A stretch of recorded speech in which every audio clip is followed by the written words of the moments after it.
야고보서의 총 주제가 성숙하라 그거라 그랬죠. 온전하라고 하는 단어가 많은데 그것을 현대어로 바꾸면 성숙한 사람이 되라 그런 뜻이에요. 그런데 오늘 읽어드린 말씀대로 우리가 실수가 참 많은데 혀로 하는 말에 실수가 없는 사람이면 온전한 사람이다 그랬어요.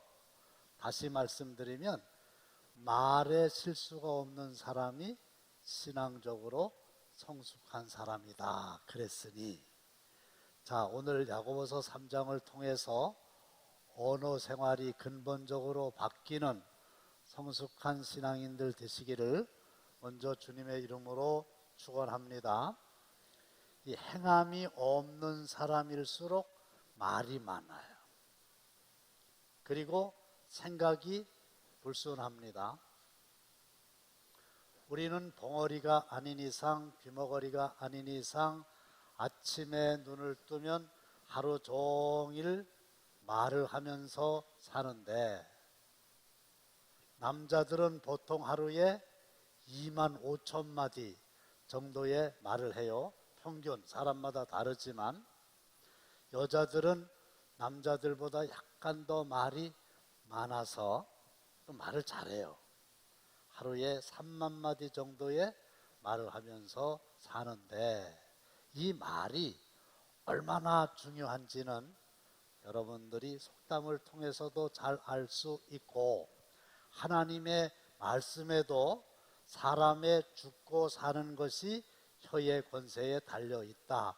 너희가 하는 말이 내 귀에 들린 대로 내가 행하리라 했어요. 그런데 위대한 마음을 가진 사람은 사상을 이야기하는 거예요. 사상. 그런데 평범한 마음을 가진 사람은 사건을 이야기하는 겁니다. 그런데 편협한 마음을 가진 사람, 소위 못난 사람은 뭘 얘기하냐? 사람을 얘기하는 거예요. 이게 좀 모여서 얘기를 하면 멋있잖아요. 사상에 대해서 얘기를 한다고 그러면. 그게 아니면 좀 사건에 대한 얘기라도 해야 되는데, 그저 만나면 사람에 대한 얘기를 많이 한다는 거죠. 근데 제가 하나 더 붙였어. 믿음이 충만한 사람은 사랑에 대해서 얘기한다. 할렐루야. 사자가 4개인데 이 사람에 대한 얘기가 좋은 얘기가 아니거든요. 험담, 뒷담화, 백바이트. 백바이트는 뭐냐면, 내가 이렇게 가는데 뒤에서 강아지가 한 마리 이렇게 따라오다가 내 뒤꿈치를 치사하게 탁 무는 거야. 딱 보고서 우리가 뭐라 그래요? 개의 새끼 이렇게 얘기하는 거야. 강아지니까. 그 사람이 없는데 그것도 뒤꿈치를 무는 것처럼 그렇게 이야기하는 것만큼 못난 사람이 없다. 그 얘기를 이제 먼저 드리면서, 그 야고보서는 특별히 그 말에 대한 말씀이 참 많은데, 여러분들 교재에 있죠. 1장 19절 다 함께 시작.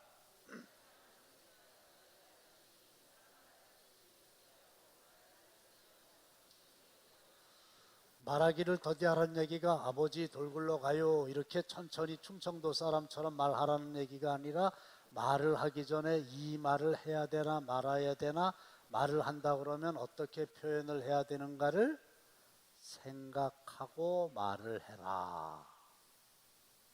그러면서 제노라고 하는 아주 유명한 철학자가 이런 얘기를 했어요. 장로님 저 좀 보세요. 장로님 얼굴을 보니까 눈썹도 둘이고 눈도 둘이고 귀도 둘이고 콧구멍도 둘인데 입만 하나요. 되게 웃기죠. 다 두 개인데 왜 입만 하나일까? 근데 이 사람의 얼굴을 하나님이 디자인하셨다고 하는 뜻이 있을 거란 얘기지. 원래 입도 둘을 해야 이게 맞지 않겠어요? 아이고 목사님, 사람이 입이 둘 있으면 이상하죠. 뭐가 이상해? 처음서부터 그렇게 만들었으면 그런가 보다 하는 거지. 나는 세 개 있으면 좋겠다고 주장하는 사람이거든. 말하는 입, 먹는 입, 뽀뽀하는 입. 이게 다 달라야 되는데 이 하나밖에 없어갖고 이걸 다 이렇게 겸용으로 하다 보니까 문제가 되는 수가 있다고. 왜 그랬냐 그랬더니 하는 얘기가 두 눈으로 봤다고 다 얘기하냐? 두 귀로 들었다고 다 얘기하냐? 할 얘기가 있고 하면 안 될 얘기가 있지. 할 만한 절반을 하고 하면 안 되는 거 하지 말어. 이런 뜻이라는 거죠. 그러니까 말을 조심해라 그런 얘기이고, 그 다음에 1장 26절 다 함께 시작. 누구든지 스스로 경건하다 생각하며 자기 혀를 재갈 물리지 아니하고, 그러니까 경건한 사람이다 그랬는데 혀를 재갈 물리지 않은 사람의 경건은 헛경건이란 얘기예요. 재갈이 뭔지 아시죠? 설명해 드릴게요. 그 다음에 또 하나 2장 12절 시작. 너희는 자유의 율법대로 심판받을 자처럼 말도 하고, 그러니까 말을 할 때 그 말을 심판을 받는다고 하는 것을 생각하고 말을 하라는 얘기예요. 누구하고 통화를 할 때 상대방이 내 말을 다 녹음을 해가지고 이것이 언젠가의 어떤 의도로 공개될 거다 하는 것을 염두에 두고 말을 해라. 그러면 조심하겠죠? 요즘에 무서운 세상이에요. 그래서 야고보서는 특별히 성숙하라는 주제인데 말에 대한 말씀이 많이 있다 그런 얘기고, 지배되어야 할 능력 그랬는데 이 유대 교도들은 지도자들을 대단히 존경합니다. 그래서 랍비라고 아시죠? 번역을 하면 선생인데 굉장히 랍비가 되기를 원하고 랍비를 굉장히 존경합니다. 그런데 1절에 뭐라고 되어 있냐면 다 함께 시작.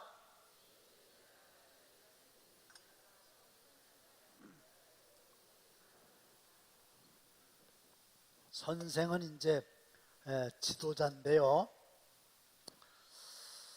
선생된 우리가 더 큰 심판을 받을 줄 알고 선생이 많이 되지 말아라. 그런데 저 같은 경우에는 이제 목회자가 되다 보니까 영적인 지도자가 됐잖아요. 근데 이걸 지도자가 선생이 되기 전에 이걸 봤으면 좀 생각이 달랐을지 모르겠는데 되고 난 다음에 이걸 읽은 거거든. 그러니까 어른, 지도자, 선생, 랍비 이런 사람들은 심판을 받는데 더 큰 심판을 받는 거예요. 지도자가 아니면 그냥 넘어갈 수도 있는 건데 지도자이기 때문에 문제가 되는 경우가 많잖아요.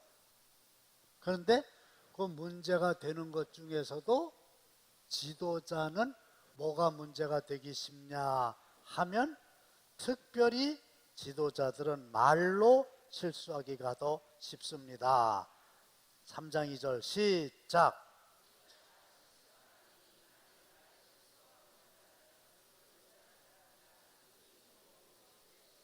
그러니까 1절하고 관련이 있는 거예요. 1절은 선생이 되지 말아라 그랬죠.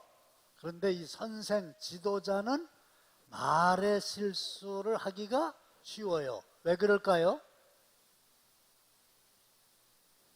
실수 안 하려고 아주 말도 안 하고 가만히 계시는 건데, 일단 지도자는 말을 많이 하잖아요. 선생님들이 학생들보다 말을 더 많이 하잖아요. 그러니까 말을 많이 하면 실수할 확률도 높아지는 거예요. 그리고 실수하면 다른 사람보다 더 큰 책임이 주어지게 되는 겁니다. 그래서 온 몸도 굴레 씌우리라 이 말은 온몸을 제어한다. 온몸을 잘 다스린다. 그래서 이 말을 통제할 수 있는 사람이 자기 자신을 통제할 수 있는 사람이고, 이 나오는 대로 말을 하는 사람은 자기 자신을 제어하지 못하는 사람이라는 겁니다.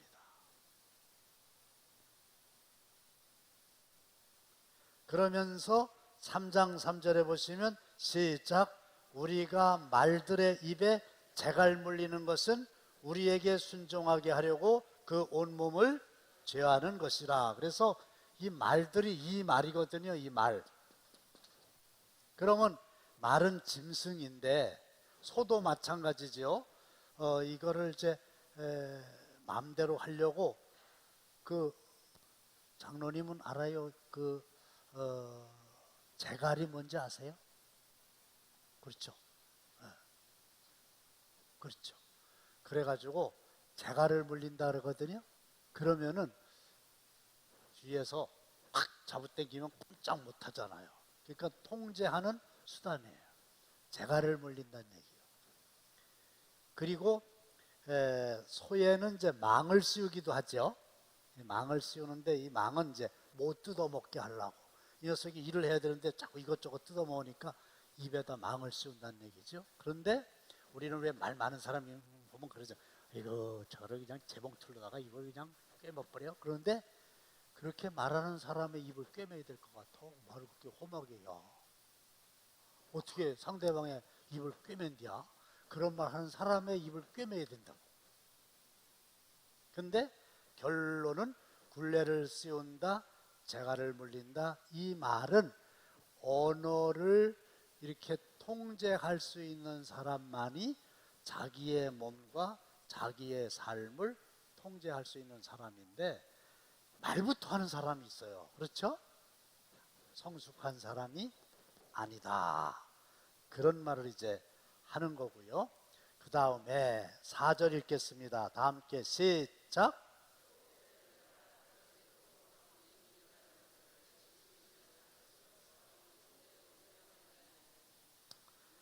큰 배가 있잖아요.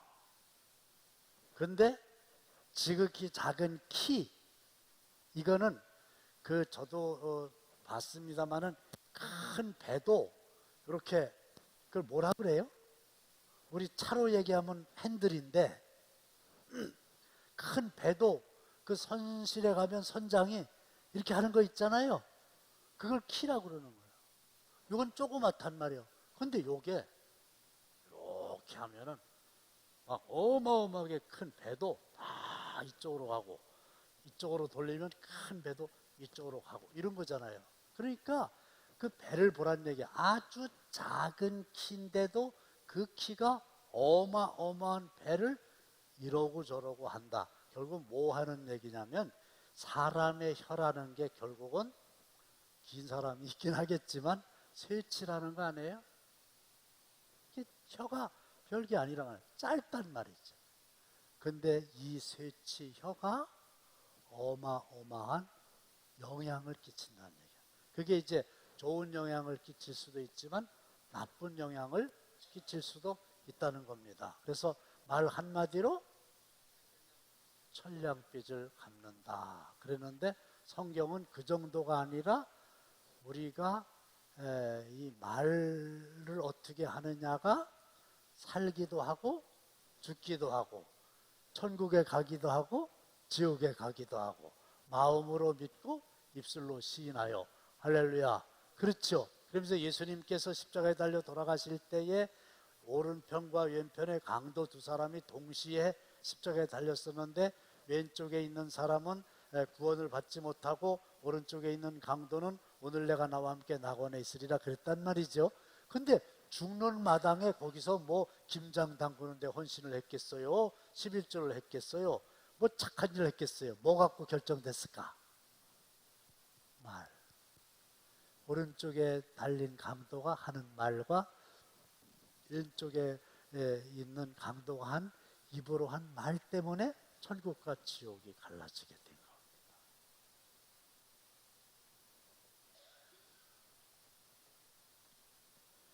그러면서 이 말이 좋은 영향을 끼치면 참 좋은데 이제 나쁜 쪽으로 얘기를 하게 되면 문제가 많으니까 조심을 해야 된다. 그런데 불은 무서운 파괴력을 가지고 있다. 그래서 불이라고 비유를 하는 겁니다. 3장 5절 다 함께 시작. 이와 같이 혀도 작은 지체로 돼 큰 것을 자랑하도다. 보라 얼마나 작은 불이 얼마나 많은 나무를 태우는가. 그래서 그 배의 키 얘기를 했는데 배의 키 얘기가 결국 뭐냐 하면은 혀의 얘기를 한다는 거예요. 그러면서 이와 같이 혀도 작다 이거지. 세치밖에 안 된다고 그랬죠.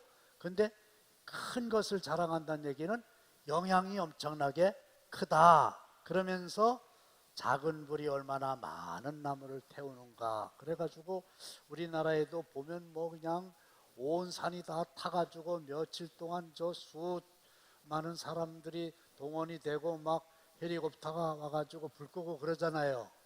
근데 사실은 처음에 발화지점에서는 성냥개비 하나가, 불똥이 하나가 어마어마한 산과 거기에 있는 모든 나무들을 다 태우는 건데 지금 불 얘기하는 게 아니라 요 혀가 불이라.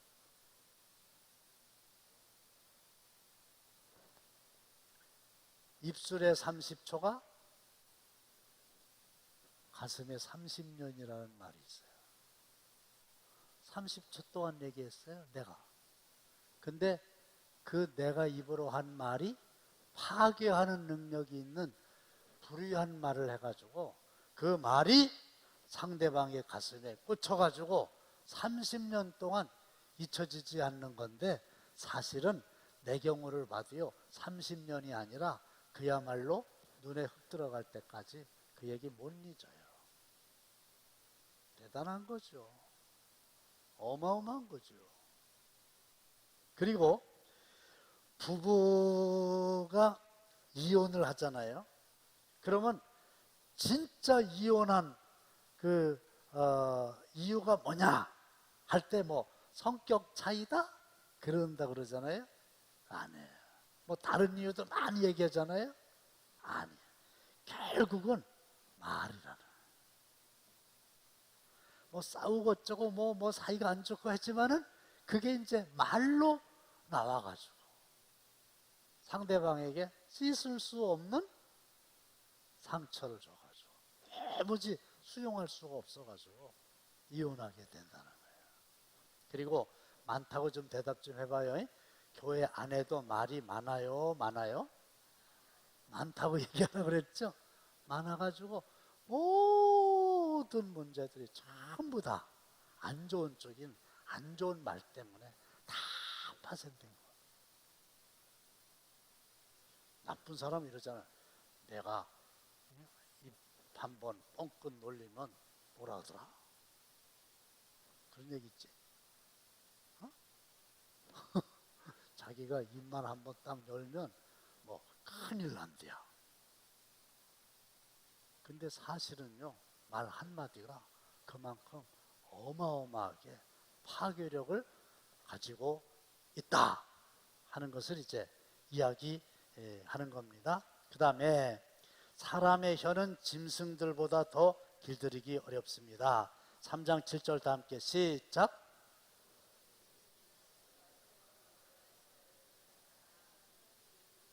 예, 여러분들 그 짐승들 이렇게 길들이는 거 보셨죠?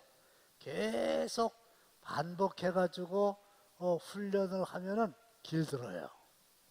그래서 우리 저 장로님들하고 제주도 갔었는데 원숭이 가만있어 제주도가 아닌데 딴 데 가서 본 것 같은데 원숭이 그 훈련시켜가지고 하고 그 다음에 그 뭐지? 물개? 돌고래? 이런 것도 다 이렇게 하잖아요. 그치? 이게 짐승이잖아. 사람이 아니잖아. 근데 그것도 어렵지만은 길들일 수 있다는 거예요. 근데 짐승을 길들이는 것보다 더 어려운 게 있다. 그게 뭐냐? 야고보서 3장 8절 성경에 있어요. 다 함께 읽겠습니다. 시작. 혀는 능히 길들일 사람이 없나니 쉬지 아니하는 악이요 죽이는 독이. 여쭤볼게요. 내 혀를, 내 혀, 이거 누가 길들일 수 있어요? 예? 우선 여쭤. 다른 사람의 혀를 내가 길들일 수 있어요? 전혀 방법이 없어요. 누구 말 따라 지 입으로 지가 말하는데 그걸 내가 어떻게 하냐 말이에요. 그러니까 절대로 다른 사람의 혀를 물개는 훈련을 시킬 수 있고 길들일 수 있지만 나는 못해요. 그러면 결국은 자기의 혀는 누가 길들여야 되는 거야? 다른 사람은 안 돼. 누가 해야 돼요? 내가 해야 되는데 이게 쉽지 않다는 거야. 그래서 이 언어에 대해서, 혀에 대해서, 말에 대해서 설교를 하는 저도요 지금 굉장히 마음이 불편해요.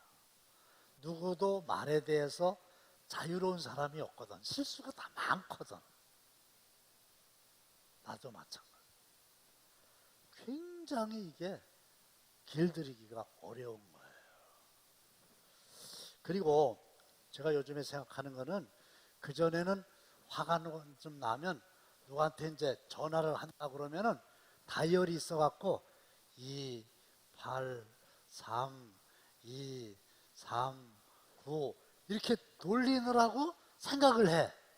나도 그때 막 열받아가지고 양촌이라고 하는 곳에 있을 때 그럴 수가 있나 해가지고 하다가 이게 찌릭 하는데 어른 목사님이셨거든. 우리 그때 저 개척교회인데 차가 없어, 차가. 그래서 어른 목사님이라 중동부 수련회 하는데 차를 좀 빌려달라 그랬더니 빌려준다 그러셨는데 무엇 심기가 불편한 거 어쩐가 막상 갔더니 안 된다는 거예요. 별 말도 없이. 그래갖고 버스 타고 오느라고 시간이 많이 지연됐잖아. 그러니까 내가 그때 한참 혈기가 있을 때인데 뭐 선배 목사님이라도 이씨 뭐 이러지 않았겠어? 그래가지고 너무 늦게 와가지고 점심 먹어야 되는데 저녁 먹을 때 되니까 그 가양동에 있는 김 목사님이셔. 그래가지고 내가 전화해갖고 한번 해제 낀다고 그러고서는 돌리다가 찌릭 하는데 생각해보니까 아이고 그래도 참나게 아직까지 안 했어. 근데 요즘에는 이게 찌릭 안 하고 어떻게? 눌러? 뭘 누르기는 단축 다이얼 해가지고 하나만 꾹 누르면 바로 바꿔잖아. 그래가지고 그냥 막 해제 낀단 말이지.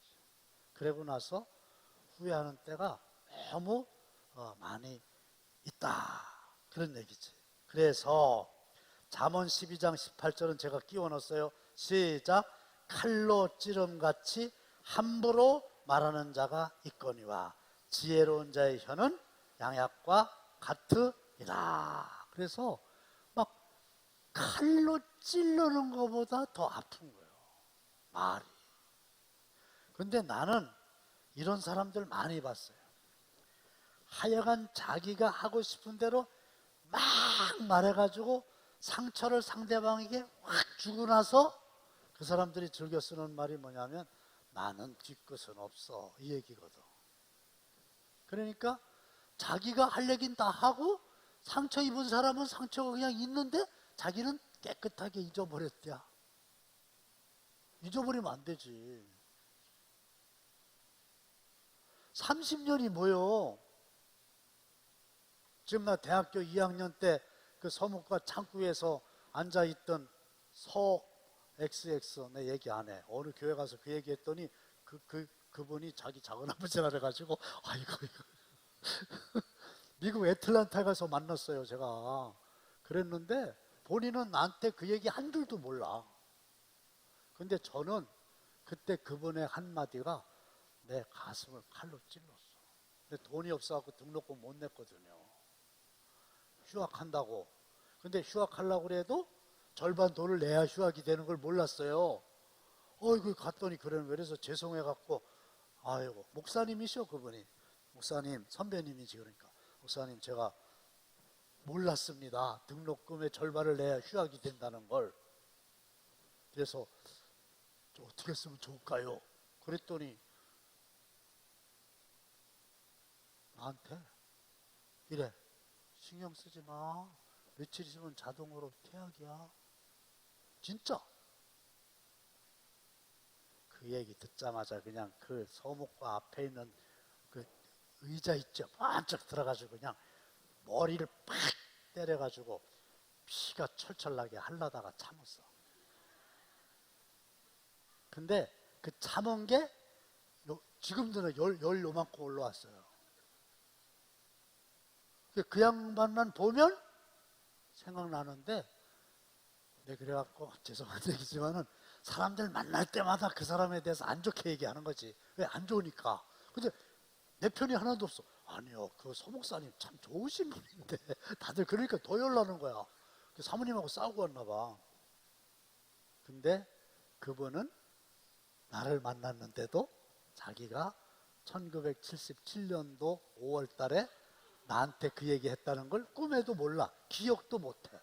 나는 30년 더 됐지. 40년도 더 됐는데도 지금도 못 잊어. 파괴하는 게 이런 거라는 거야. 근데 그냥 함부로 말하는 거야. 그러면 말이 파괴하는 능력만 있냐? 아니죠. 생산적인 능력도 있죠. 혀의 생산적인 능력의 비유에 샘과 나무가 등장하는데 샘에서 생수가 솟아나듯 의인의 입에서는 생명의 언어가 나옵니다. 한 나무가 두 열매를 맺을 수 없듯이 한 혀를 가지고 축복의 언어와 저주의 언어를 사용할 수 없습니다. 단물과 쓴물이 나오잖아요. 찬송과 저주가 나옵니다. 3장 11절로 12절 다 함께 시작.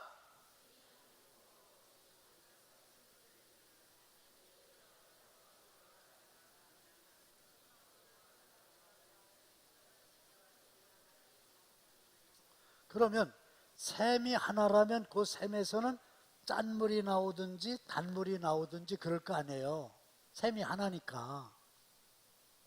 그 다음에 나무 얘기가 나오는데 무화과 나무라 그러면 무화과를 맺을 거 아닙니까? 무화과 나무가 감람 열매를 맺을 리가 없단 말이죠. 포도나무가 무화과를 맺을 리가 없거든요. 한 나무에서 두 가지 열매가 나올 수 없다는 얘기지. 그러니까 이게 무슨 얘기냐 하면 너희가 입이 하나면 하나님을 찬송하면 하나님을 찬송하는 걸로만 끝나야 되는데 하나님을 찬송하는 혀를 가지고 어떻게 또 저주하는 말을 하냐. 옳지 않다. 그래서 일구이연이라는 말을 하는데 똑같은 내 입을 가지고 이렇게 얘기했다 저렇게 얘기했다. 그런 적 있죠? 저도 있어요. 분명히 며칠 전에는 똑같은 사안에 대해서 이렇게 얘기했는데 나중에 이걸 바꾸는 거야. 그래서 내가 그랬어요. 죄송하다고. 내가 기억하니까 제가 며칠 전에 이렇게 얘기했는데 오늘 이렇게 얘기하게 돼서 죄송하다고. 그리고서 그걸 왜 나중에 바꿨냐면요. 처음에 얘기할 때는요. 그냥 별 생각 없이 말을 한 거예요. 제가 별 생각 없이 지도자가. 그러고서 그걸 가지고 며칠 동안 기도를 해보니까 하나님 뜻이 아닌 거야. 그게 어떻게? 하나님 뜻이 아니니까 말을 했어도 바꾸야지. 그러니까 미안하다 소리를 해야 되는 거야. 그러니까 참 무슨 말을 하려면 그러니까 말하기를 더디하라가 그 얘기. 생각을 해보고, 우리는 생각하는 정도가 아니라 기도를 해보고, 그리고 말을 해야 돼요. 근데 이런 말이든 저런 말이든 그냥 나오는 대로 말을 해요. 내가 물어보기 전에도 벌써 말이 튀어나와요. 그게 성숙하지 않은 사람이라는 거예요. 아, 이번에 우리 교회 학교에 교사가 참 모자랐는데 장로님 교사 좀 이렇게 못해.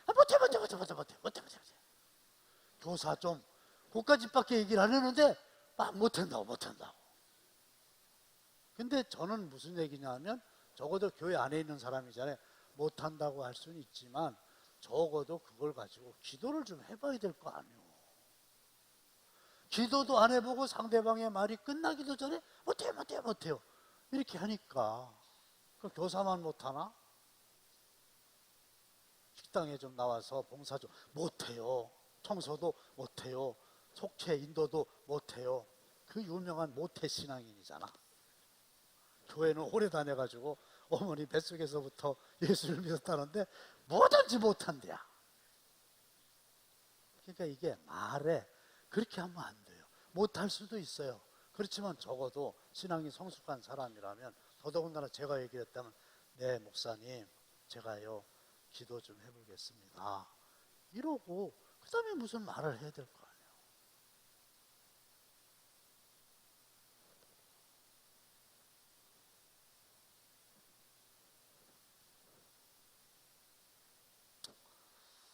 자, 그래서 결론은 뭐냐?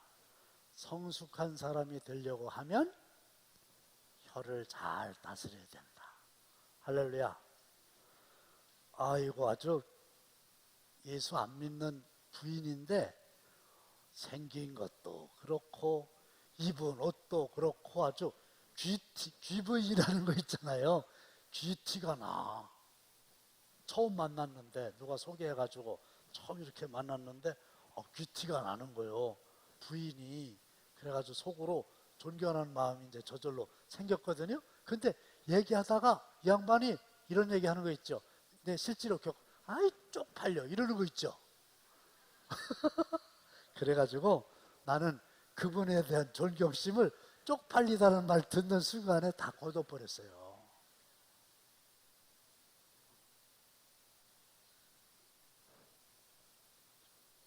자, 그래서 언어, 말 이걸 들어보면 그 사람이 성숙한 사람인지 아닌지 알 수 있다. 그거고요. 그 다음에 오늘 두 번째로는 지혜에 대한 말씀을 좀 드리려고 그러는데요.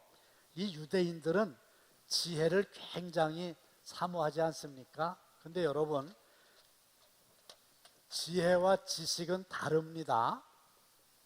근데 다른 거하고 틀린 거하고 이 세상 사람들이 너무 많이 혼동을 해요. 제가 한번 말씀드릴 테니까 여러분들 고치세요. 이겁니다. 1 더하기 3은 5다. 이건 뭐요? 틀린 거죠? 틀린 건 어떻게 돼요? 고쳐야죠? 뭐라고? 사라고. 틀린 거는 고치는 거예요. 그런데 제 안에 있는 색깔, 옷 색깔하고 겉에 있는 옷 색깔은 어떠다? 틀리다고 얘기하면 안 돼요. 다른 거예요. 다른 건 어떻게 해요? 그냥 다르구나 하지 뭘 고쳐? 어떤 걸 고쳐요? 근데 사람들이 다른 걸 틀리다고 표현을 너무 많이 하는 거예요. 아주 텔레비에도 마찬가지. 너무 많은 분들이 그러세요. 내가 임의로운 사이면은 나중에 살짝 얘기를 해주는데 그렇지 않으면 또 얘기해 줄 수도 없잖아요. 틀리다는 거예요. 그런데 지혜하고 지식은 달라요. 어떻게 다른지 아세요? 지식은 여러분들이 열심히 공부하면 얻을 수 있어요. 근데 지혜는 도서관에서 열심히 공부해서 얻는 게 아니고 하나님께 기도해서 하나님이 주셔야 돼요. 할렐루야. 이게 지혜입니다. 그래서 초등학교를 나오시지도 않은 권사님이 지식은 짧아도 매우 살아가는 모습을 보니까 지혜로운 거예요. 저는 이제 지혜에 대한 말씀을 드리려고 하는데, 국문을 한글을 한글을 배우지 못한 사람이 있었어요. 그래가지고 폭력죄로 감옥에 갔어요. 수감생활 하면서 감옥 안에서 한글을 다 배웠어요. 그리고 추록했어요. 얼마 있다가 또 재수감됐어요. 첫 번째는 폭력을 행사한 죄로 들어갔는데, 이번에는 무슨 죄로 들어갔나 눈치채세요? 사기? 사문서 위조. 그러니까 글을 배웠으니까 그 짓을 또 하는 거야. 그러니까 이 양반은 지식은 얻었는데 뭐가 없었어? 지혜가 없었어요. 지혜하고 지식은 틀리다, 다르다? 다르다. 그런데 오늘 본문을 보시면 지혜가 두 종류가 있어요. 위에서 내려오는 지혜가 있어요. 이거를 우리는 하나님의 지혜라 이렇게 얘기합니다. 그 다음에 땅에서 오는 소위 지혜가 있어요. 이거를 뭐라 그래요? 마귀가 주는 지혜가 있어요. 그것도 지혜입니까? 지혜입니다. 근데 하나님이 지혜의 근본이시잖아요. 하나님의 말씀이 하나님 엄청나게 지혜로우신데요, 마귀 새끼도 하나님을 닮아갖고 어마어마하게 똑똑해요. 지혜로워요. 근데 뭐가 다르냐?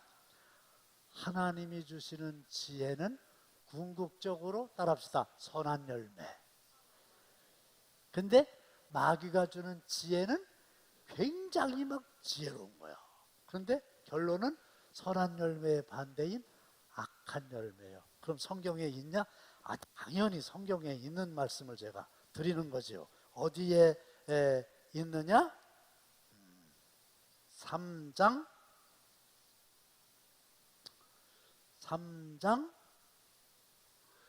이럴 때 도와드리면 얼마나 좋을까. 17절 선한 열매라는 거 있죠.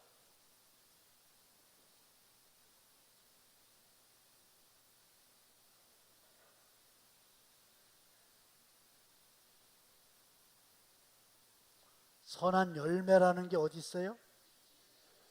17절? 네. 거기 쭉쭉쭉 나오면서 선한 열매가 가득하고 그랬죠.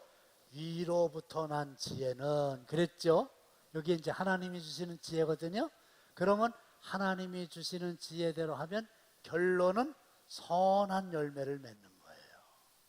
그런데 반대로 위로부터 난 지혜가 아닌 게 있습니다. 그게 뭐냐? 15절 다 함께 시작. 이러한 지혜는 위로부터 내려온 것이 아니요 땅 위의 것이요 정욕의 것이요 귀신의 것이란 말이에요. 하늘로부터 온 지혜가 아니고 땅으로부터 온 거고, 정욕, 욕심으로부터 온 거고, 귀신으로부터 온 거예요. 그러니까 쉽게 말씀을 드리면 하나님이 주시는 지혜가 있고 귀신이 주는, 마귀가 주는 지혜가 있는데요, 참 이 악한 사람들 있잖아요. 진짜로 악한 사람들 있잖아요. 이 사람들이요, 보통 사람은 상상을 초월할 정도로 기가 막힌 생각들을 하는 거예요. 보통 사람들은 감히 생각도 못하는 어마어마한 지혜가 있는데 그게 마귀의 지혜라는데 문제가 있어요. 엄청나게 대단해요. 못 당해요. 근데 결국은 그게 악한 열매를 맺게 되는 거예요. 그러니까 오늘 결론은 뭐냐? 여러분들 온전한 사람이 되려고 하면 언어 생활에 온전해야 되고요. 그 다음에 하나님이 주시는 지혜를 가지고 살아야 돼요. 마귀가 주는 거는 여기는 지혜라고 얘기하고 있지만은 사실은 지혜가 아닙니다.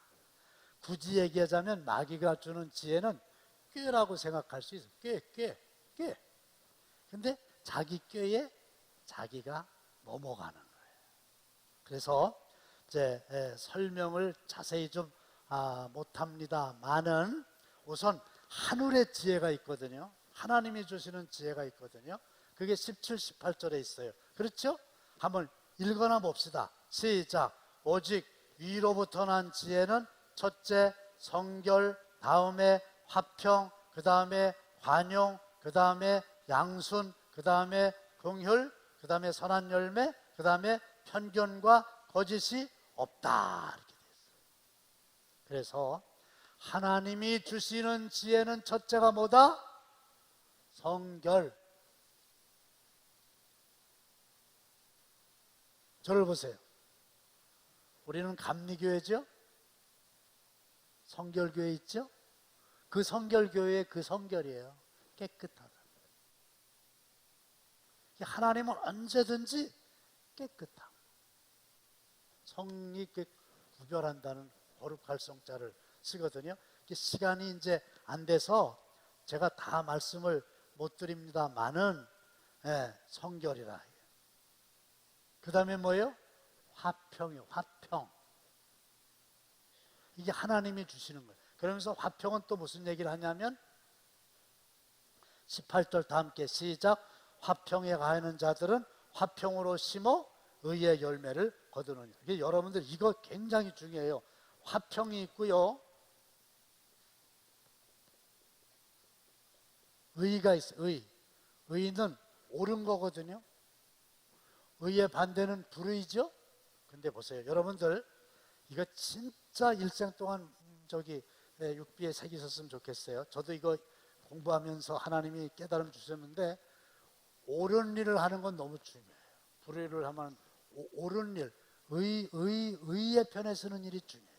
근데요, 의의 편에 서는 과정에서 화평을 깨뜨리지 마시기를 주님의 이름으로 축원합니다. 옳은 일을 한다고 하면서 좋은 일을 한다고 하면서 그 과정에서 사람들하고 불화가 생기는 거예요.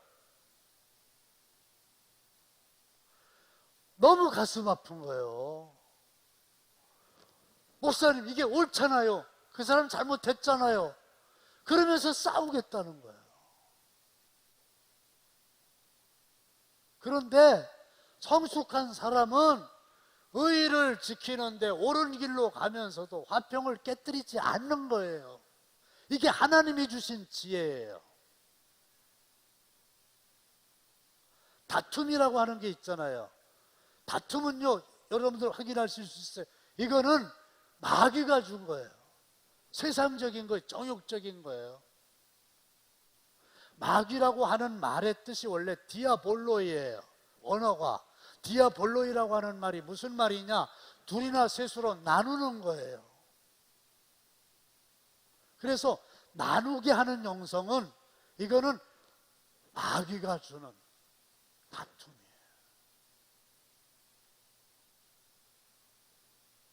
화평케 하는 자, 피스메이커가 복이 있는 거예요. 그들이 하나님의 아들이라 일컬음을 받게 되는 거예요. 그 다음에 온유가 있죠. 온유. 온유는 성령의 열매이기도 해요. 온유하라는 거예요. 온유라고 하는 말은 결국 무슨 얘기냐면 야생마가 잘 길들여진 상태예요. 야생마 지멋대로 내뱉고 이러는데 그게 잘 훈련이 된 거예요. 그게 온유예요.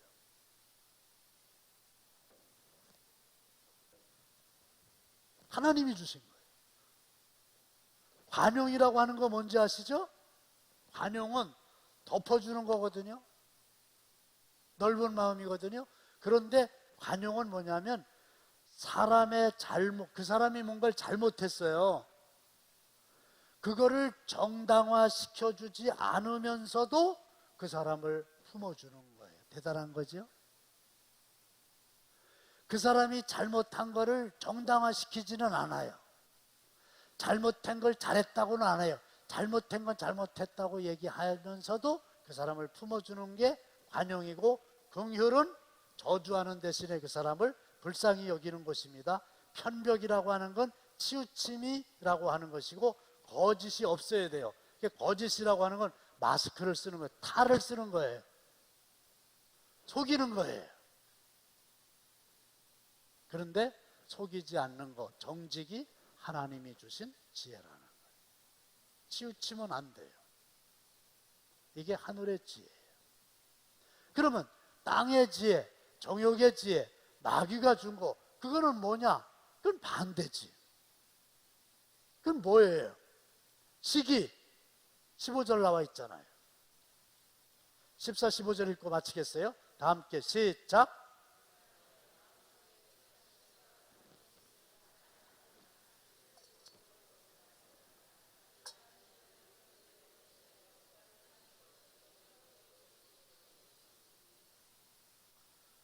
너희 마음속에 독한 시기,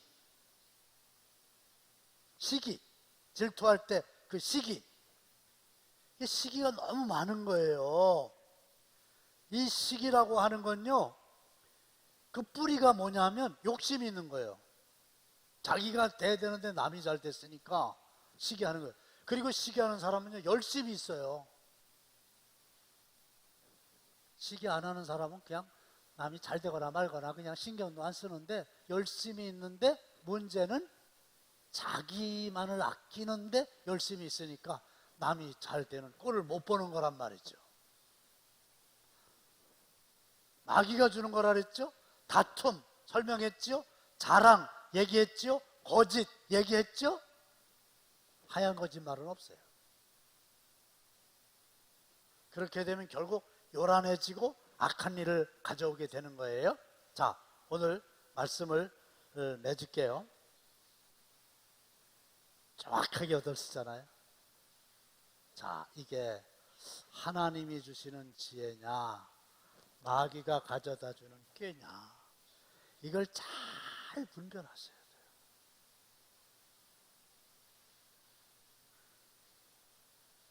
그러면 지혜, 하늘의 지혜를 얻으려면 어떻게 해야 되냐? 딱 두 가지예요.